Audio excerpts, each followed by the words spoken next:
Hoje nós vamos estudar um pouquinho mais, né? Continuando o estudo da revista Vida Cristã.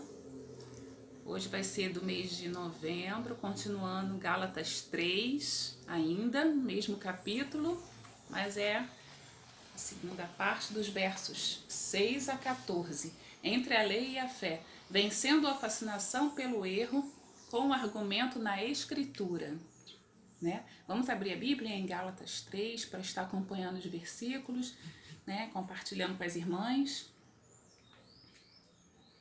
Aqui na revista diz: se o argumento da própria experiência pessoal não bastava para convencer os crentes gálatas, Paulo usou argumentos da Escritura para que se convencessem do erro de que a justificação da pessoa diante de Deus depende das obras. Então Paulo fez de tudo para provar para eles que a justificação não depende das obras, é pela fé. Né? Vocês lembram no estudo anterior, né, o estudo de outubro? Né? Ali Paulo estava explicando que não há nada que podemos fazer para sermos justificados.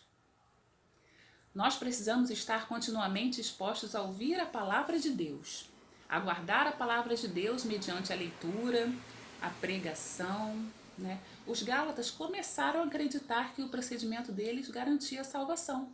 Isso não é correto. Paulo usa argumentos da Escritura para explicar ao povo que a justificação não é pelas obras, mas pela fé. Né? Vamos lá para a primeira parte da ponto 1. A prova positiva do Antigo Testamento, versos 6 ao 9. Vamos ler. É o caso de Abraão, que creu em Deus e isso lhe foi imputado para a justiça. Sabei, pois, que os da fé é que são filhos de Abraão.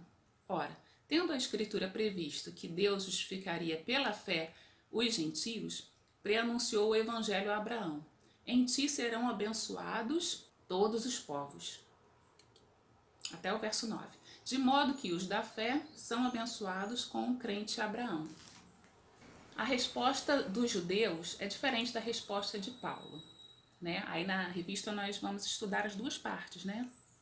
A resposta dos judeus diz assim: que só seriam herdeiros das bênçãos de Abraão quem fosse circuncidado.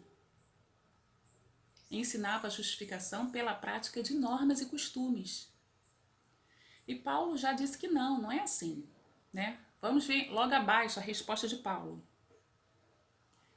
Paulo fala em Gênesis 15, 6, sempre provando para eles pela Escritura, que é uma prova, né?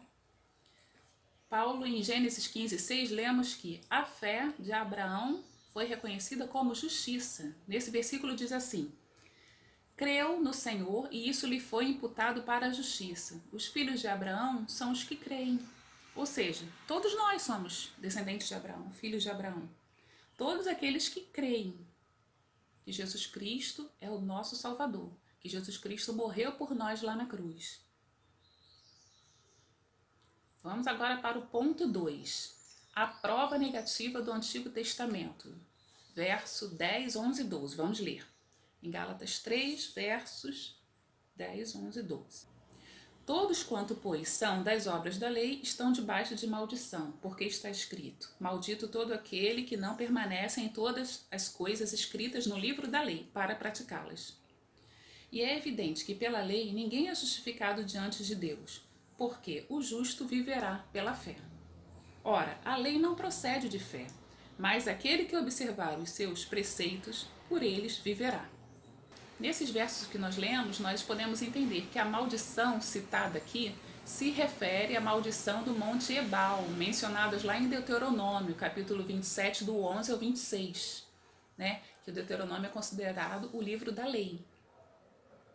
Ninguém consegue cumprir todas essas leis. Por isso, se você falhar em uma, se torna maldito. Pela lei, ninguém pode ser justificado diante de Deus. Todos nós falhamos em guardar a lei, exceto Jesus. Né? Só Jesus que não falhou, porque ele foi perfeito, foi santo, né? E não pecou. A palavra de Deus diz que todos quantos, pois, são das obras da lei, estão debaixo de maldição. É o que nós lemos, né? Vamos para o ponto 3 agora. a esperança positiva em Jesus. O verso 13 diz assim: Cristo nos resgatou da maldição da lei, fazendo-se Ele próprio maldição em nosso lugar. Porque está escrito: Maldito todo aquele que for pendurado no madeiro. Para que a bênção de Abraão chegasse aos gentios em Jesus Cristo, a fim de que recebêssemos pela fé o Espírito prometido. Então, nesses dois versos que eu li, o 13 e o 14, está escrito que Cristo nos resgatou da maldição da lei, fazendo-se maldição por nós. E também no livro de Pedro, nós também vemos e observamos que foi o precioso sangue de Jesus Cristo, como Cordeiro imaculado e incontaminado, que nos resgatou. A maldição da lei já não mais atinge aquele que crê no Senhor Jesus. Como Jesus retirou essa maldição de cima de nós, né? Quando ele foi pendurado na cruz. Ele colocou voluntariamente sobre si a nossa maldição a fim de nos livrar dela. Mas para que Cristo fez isso? É uma boa pergunta, né? Por que Cristo fez isso? Para quê? Para que a salvação alcançasse aos gentios. A bênção de Abraão, que é a justificação pela fé, para que, pela fé, nós recebêssemos a promessa do Espírito. Então Jesus Cristo fez isso para que alcançasse a todo mundo, os gentios, os judeus, a todos.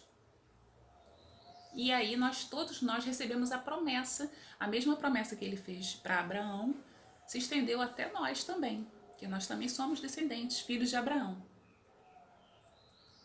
Mediante a fé no seu sacrifício, que os que creem recebem o Espírito Santo, Consolador, que está sempre conosco, o Espírito da verdade, que podemos ver, conhecer, que habita em mim, habita em você também. Receber também o batismo com o Espírito Santo. Os Gálatas já tinham experimentado as bênçãos da fé e um dia retornaram à servidão da lei. Gálatas insensatos. Como pode, né? A pessoa já ter experimentado a fé, as bênçãos da fé, né? Os frutos do Espírito, os dons do Espírito, né? E de repente deixar aquilo tudo para lá, esquecer e começar a ter um outro tipo de fé. Conclusão: não podemos desvalorizar a eficácia da obra de Cristo. No livro de Deuteronômios 30, 19, Paulo nos fala como Moisés lhe propus a vida e a morte, bênção e a maldição. Escolha, pois, a vida. Toda pessoa está diante de duas alternativas: a bênção e a maldição. Pense bem, escolha a bênção, escolha a vida, que é a melhor alternativa para você. Que os irmãos possam estar meditando nesta palavra e guardando no seu coração.